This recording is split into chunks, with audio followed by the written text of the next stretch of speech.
ഡള്ളായ hyper പിഗ്മെന്റേഷനും hair ഗ്രോത്തും നന്നായുള്ള ടാൻഡായ ഒരു സ്കിന്നിൽ നിന്നും ഇപ്പോഴത്തെ സ്കിന്ന് ഞാൻ എങ്ങനെ അച്ചീവ് ചെയ്തെടുത്തു എന്നുള്ളതാണ് ഇന്നത്തെ വീഡിയോ. ഓൾസോ ഈ സ്കിന്ന് അച്ചീവ് ചെയ്തെടുക്കാൻ വേണ്ടിയിട്ട് ഞാൻ യൂസ് ചെയ്തിട്ടുള്ള ഇൻഗ്രീഡിയൻസ് എന്താണെന്നും എങ്ങനെയുള്ള പ്രൊസീജിയേഴ്സ് ആണ് ഞാൻ ഫോളോ ചെയ്തിട്ടുള്ളതെന്നും ഇപ്പോൾ ഞാൻ എൻ്റെ സ്കിന്ന് ഇങ്ങനെ നിലനിർത്തി പോകാൻ വേണ്ടിയിട്ട് എന്തൊക്കെ സപ്ലിമെന്റ്സ് ആണ് എടുക്കുന്നതെന്നും ഈ വീഡിയോയിൽ പറയുന്നുണ്ടാവും.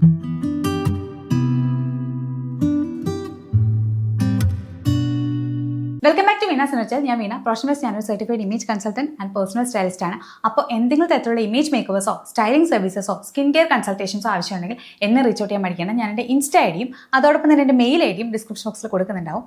അപ്പോൾ വേണ്ടവർക്ക് ചെക്ക് ചെയ്ത് നോക്കാവുന്നതാണ്. ഈ വീഡിയോയിൽ പറയുന്ന കാര്യം ശ്രദ്ധിച്ചു കഴിഞ്ഞാൽ ആക്ച്വലി നിങ്ങൾക്കും എന്നെ പോലെ അത്യാവശ്യം നല്ല രീതിയിൽ സ്കിന്ന് ഇംപ്രൂവ് ആക്കി എടുക്കാൻ വേണ്ടി സാധിക്കും. ഞാൻ ഈ വീഡിയോ ആക്ച്വലി 3 കാറ്റഗറി ആയിട്ട് തിരിക്കാം. അതായത് ഒന്നാമത്തേന്ന് പറയുന്നത് എൻ്റെ സ്കിന്നിനുണ്ടായിരുന്ന പ്രോബ്ലംസും ആ പ്രോബ്ലംസിനെ ഞാൻ എങ്ങനെ സോൾവ് ചെയ്തെടുത്തു എന്നുള്ളതുമാണ്. രണ്ടാമത്തേന്ന് പറയുന്നത് എൻ്റെ സ്കിന്നിലെ പ്രോബ്ലംസ് ഒക്കെ മാറ്റി കഴിഞ്ഞതിന് ശേഷം ഞാൻ എൻ്റെ സ്കിൻ കെയർ ഗോൾസ് എങ്ങനെ അച്ചീവ് ചെയ്തെടുത്തു എന്നുള്ളതാണ്. അതിന് വേണ്ടി എന്തൊക്കെ പ്രൊഡക്ട്സ് യൂസ് ചെയ്തു എന്നുള്ളതാണ്. ആൻഡ് മൂന്നാമത്തെന്ന് പറയുന്നത് ഞാൻ എൻ്റെ സ്കിന്ന് എങ്ങനെയാണ് മെയിൻറ്റെയിൻ ചെയ്യുന്നു പോകുന്നത്, അതിന് വേണ്ടിയിട്ട് എന്തൊക്കെയാണ് യൂസ് ചെയ്യുന്നത്, എന്തൊക്കെ സപ്ലിമെന്റ്സ് ആണ് ഞാൻ കഴിക്കുന്നത് ഇൻ ടോട്ടൽ എന്നുള്ളതാണ്. അപ്പോൾ ഒന്നാമത്തത് എൻ്റെ സ്കിന്നിന് എന്തൊക്കെ പ്രോബ്ലംസ് ഉണ്ടായിരുന്നു എന്നുള്ളതും ഞാൻ എങ്ങനെയാണ് അത് സോൾവ് ചെയ്തത് എന്നുള്ളതുമാണ്. ഞാൻ എൻ്റെ മുമ്പത്തെ ഒരു വീഡിയോയിലും വെയിറ്റ് ലോസ് ട്രാൻസ്ഫോർമേഷൻ്റെതായിട്ടുള്ള പല വീഡിയോസ് ഇട്ടിട്ടുള്ളതിലും ഞാൻ പറഞ്ഞിട്ടുള്ള ഒരു കാര്യമാണ് എനിക്ക് PCOD ഉണ്ടായിരുന്ന ഒരാളാണെന്നുള്ളത്.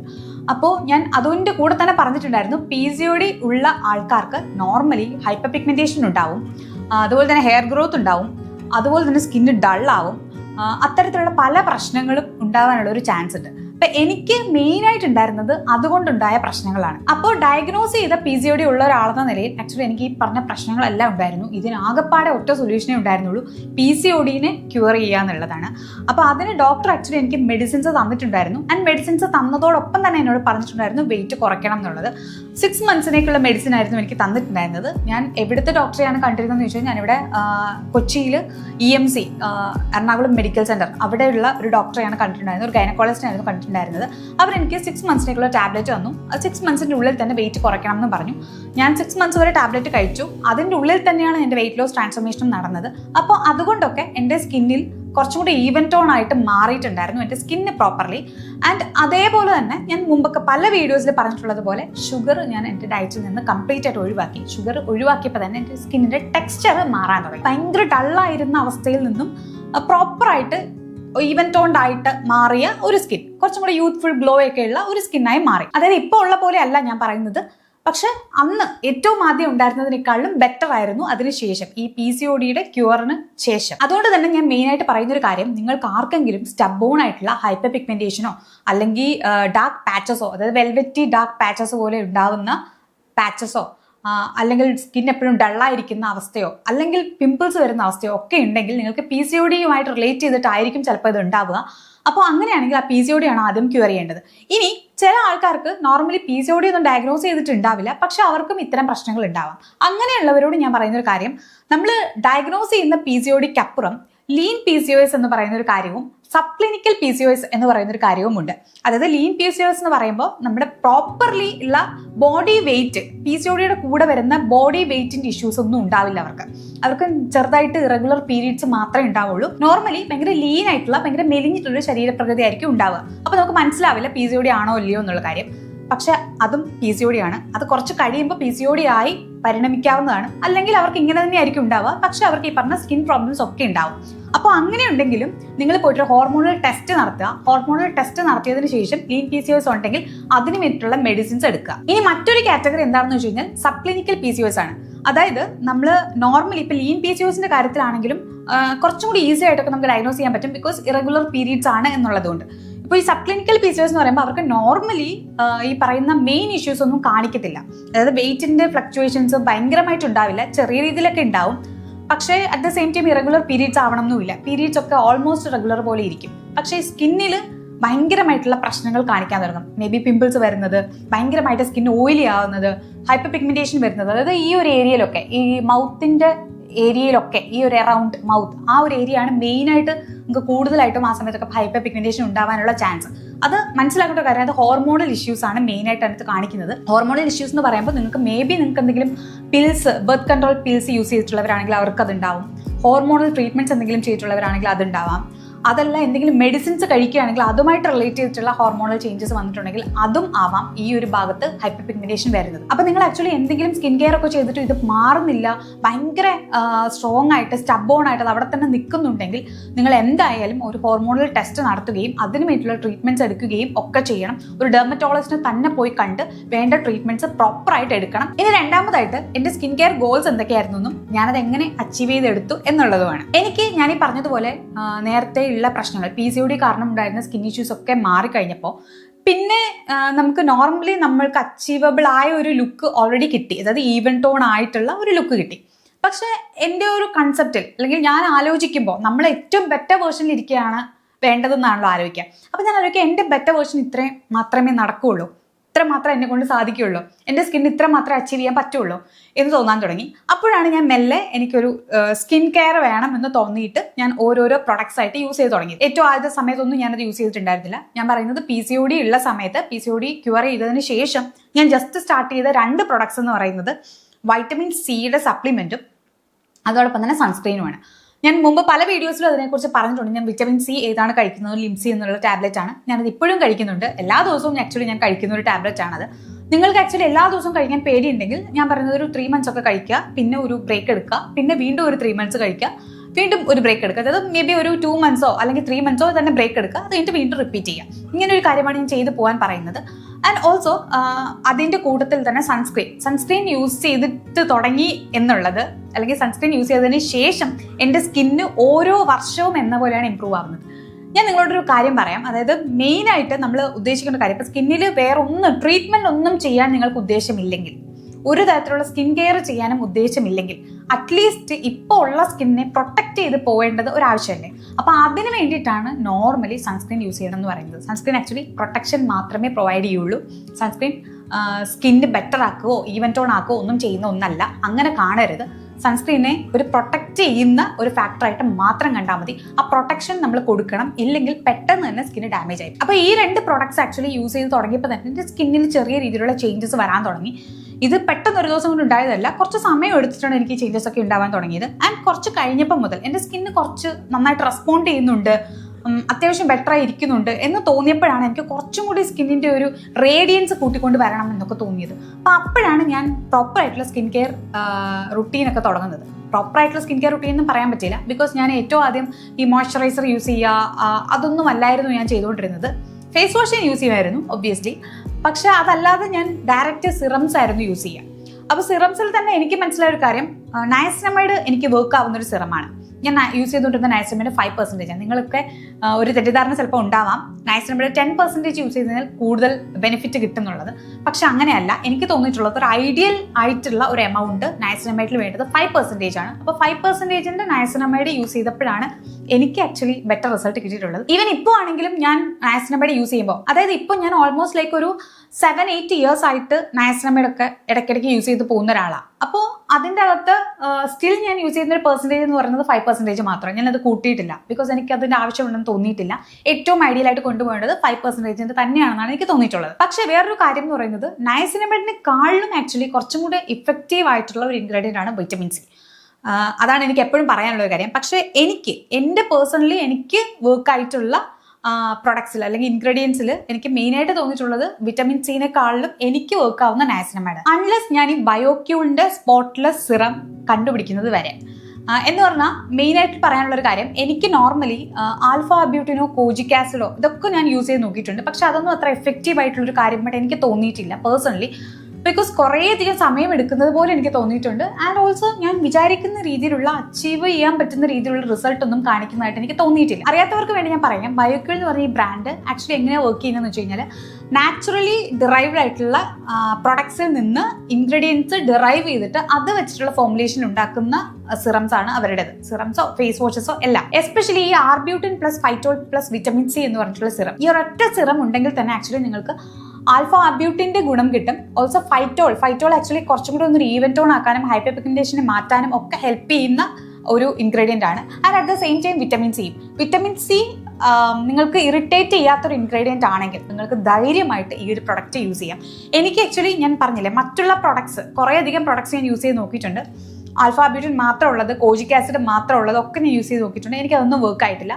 പക്ഷേ എനിക്ക് ഈ ഒരു പ്രൊഡക്റ്റ് ഇതിനകത്ത് വിറ്റമിൻ സി പ്ലസ് ഈ പറഞ്ഞ ആബ്യൂട്ടിൻ പ്ലസ് ഫൈറ്റോൾ എന്ന് പറഞ്ഞ ഈ മൂന്നും കൂടെ ചേർന്നിട്ടുള്ള ഇൻഗ്രീഡിയൻസ് ആയതുകൊണ്ടാണോ എന്ന് എനിക്കറിയില്ല, എനിക്ക് നയസിനമൈഡ് യൂസ് ചെയ്യുമ്പോൾ കിട്ടുന്ന അതേപോലത്തുള്ള ഇഫക്റ്റ് എനിക്ക് ഈ ഒരു ഒറ്റ പ്രൊഡക്റ്റിൽ നിന്ന് കിട്ടിയിട്ടുണ്ട്. അതിൻ്റെ അടുത്തൊരു കാര്യം എന്ന് പറയുന്നത്, ഞാൻ മുമ്പ് പലപ്പോഴും പറഞ്ഞിട്ടുള്ള ഒരു കാര്യമാണ്, നിങ്ങളുടെ സ്കിൻ ടൈപ്പ് ഏതാണെന്ന് നോക്കിയിട്ട് സ്കിൻ ടൈപ്പിന് ആക്ച്വലി വളരെ ലൈറ്റ് വെയ്റ്റ് ആയിട്ടുള്ള നിങ്ങളുടെ സ്കിന്നിനെ ബ്രേക്ക് ഔട്ട് ചെയ്യാത്ത രീതിയിലുള്ള, ഭയങ്കര തിക്കല്ലാത്ത രീതിയിലുള്ള ടെക്സ്ചറിലുള്ള ഒരു സിറം വേണം എപ്പോഴും യൂസ് ചെയ്യാൻ. ഞാനത് എപ്പോഴും ശ്രദ്ധിക്കുന്ന ഒരു കാര്യമാണ്. ബിക്കോസ് എനിക്ക് ഏറ്റവും ആദ്യത്തെ സമയത്ത് എനിക്ക് അങ്ങനെ എന്തൊക്കെയോ പണി കിട്ടിയിട്ടുണ്ട്.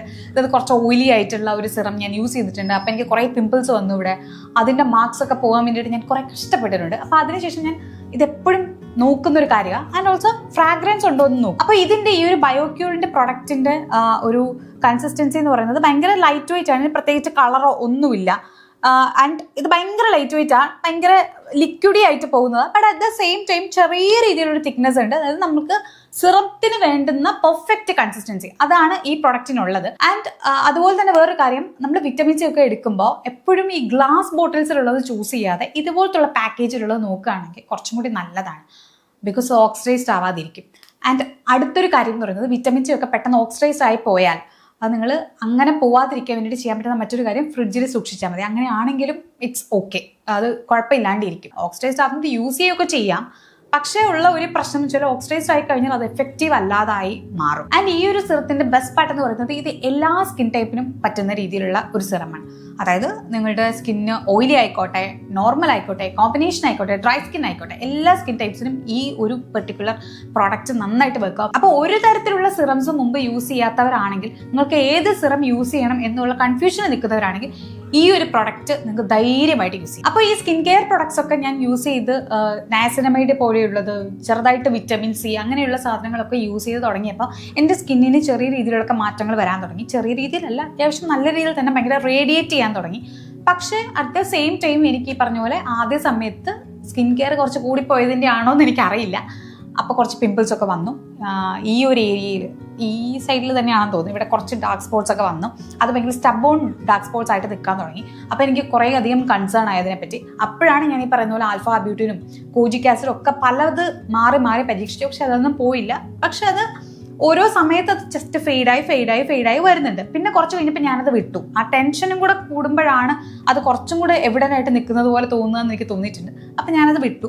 അത് കംപ്ലീറ്റ് ആയിട്ട് പോയിക്കോട്ടെ എന്ന് വിചാരിച്ചു. അതിനുശേഷം ഞാൻ കുറച്ചും കൂടി എന്താ പറയുക, ഒന്ന് ശ്രദ്ധിക്കാൻ തുടങ്ങി. നമ്മൾ ഉപയോഗിക്കുന്ന മേക്കപ്പ് പ്രൊഡക്ട്സ് കോമിഡോജനിക് ആണോ അതോ നോൺ കോമിഡോജനിക് ആണോ എന്ന് നോക്കാൻ തുടങ്ങി. നോൺ കോമിഡോജനിക് ആയിട്ടുള്ള പ്രൊഡക്ട്സ് മാത്രം യൂസ് ചെയ്യാൻ തുടങ്ങി. ഈവൻ സ്കിൻ കെയർ പ്രൊഡക്ട്സ് ആണെങ്കിലും ശരി, മേക്കപ്പ് പ്രൊഡക്ട്സ് ആണെങ്കിലും ശരി.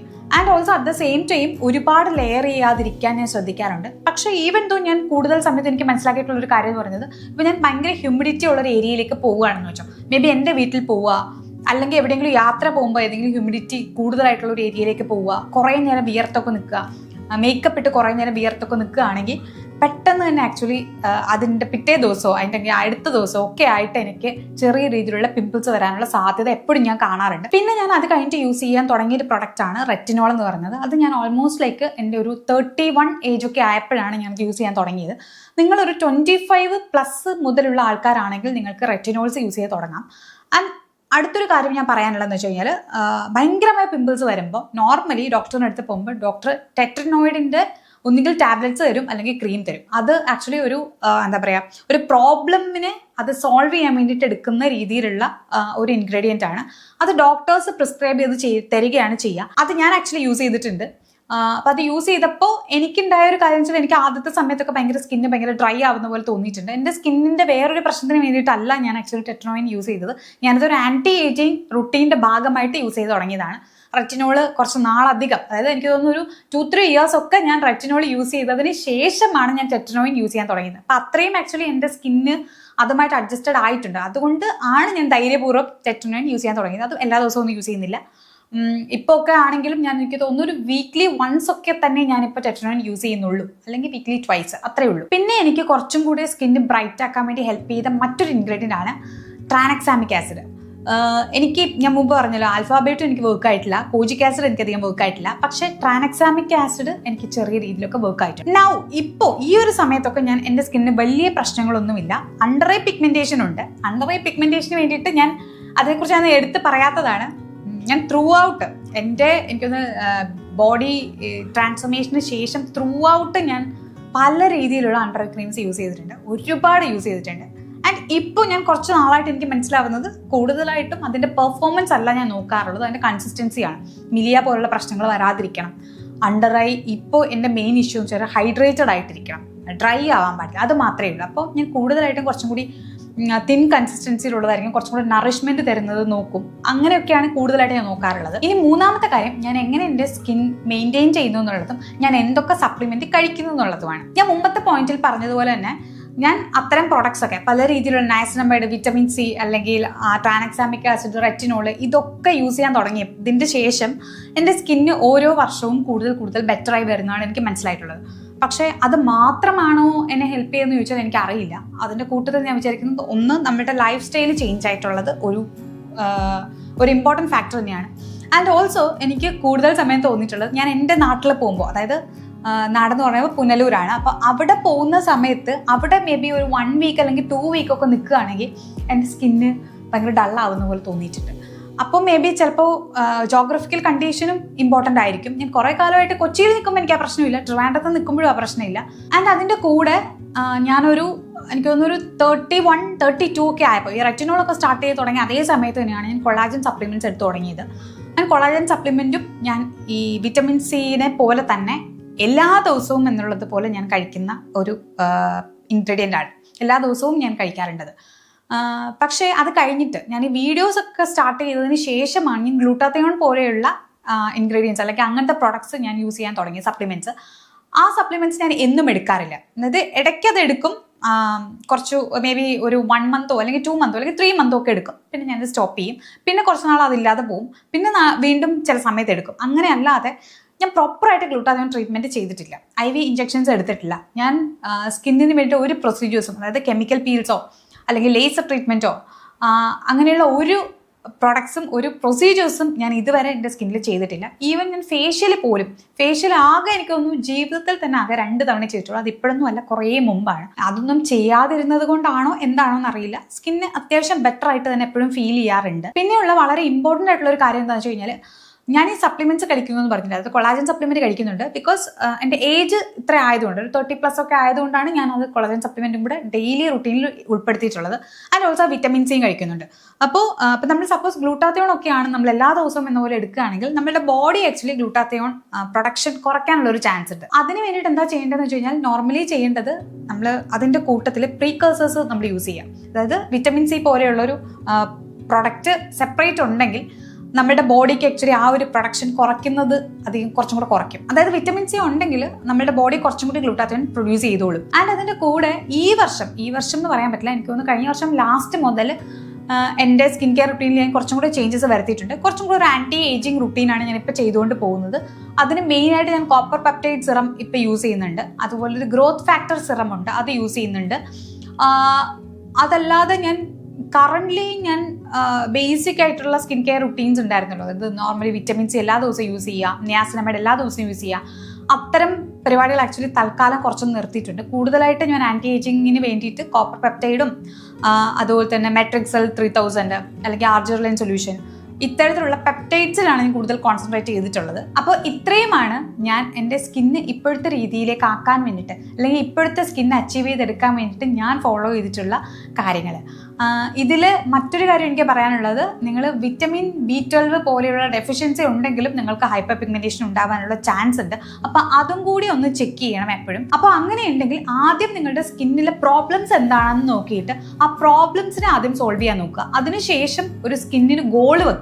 അതായത് എന്താണ് നിങ്ങൾക്ക് അച്ചീവ് ചെയ്യേണ്ടത്? ഗ്ലോ ആണോ, അതോ ബ്രൈറ്റനിങ് ആണോ, അതല്ലെങ്കിൽ ഒരു ഈവൻ ടോൺ ആണോ, അതല്ലെങ്കിൽ കുറച്ചും കൂടി ഒരു എന്താ പറയുക സ്കിൻ ടോൺ ഇമ്പ്രൂവ് ചെയ്യലാണോ? അപ്പോൾ ഏതാണ് നിങ്ങളുടെ മെയിൻ ആയിട്ടുള്ള കൺസേൺ എന്ന് നോക്കിയിട്ട് അതിനനുസരിച്ചുള്ള പ്രോഡക്ട്സ് യൂസ് ചെയ്യാൻ നോക്കുക. അത് കഴിഞ്ഞിട്ട് പിന്നീട് അത് മെയിൻറ്റെയിൻ ചെയ്ത് പോകാൻ വേണ്ടിയിട്ട് ഇത്തരം സപ്ലിമെൻറ്റേഷൻസ് നോക്കുക.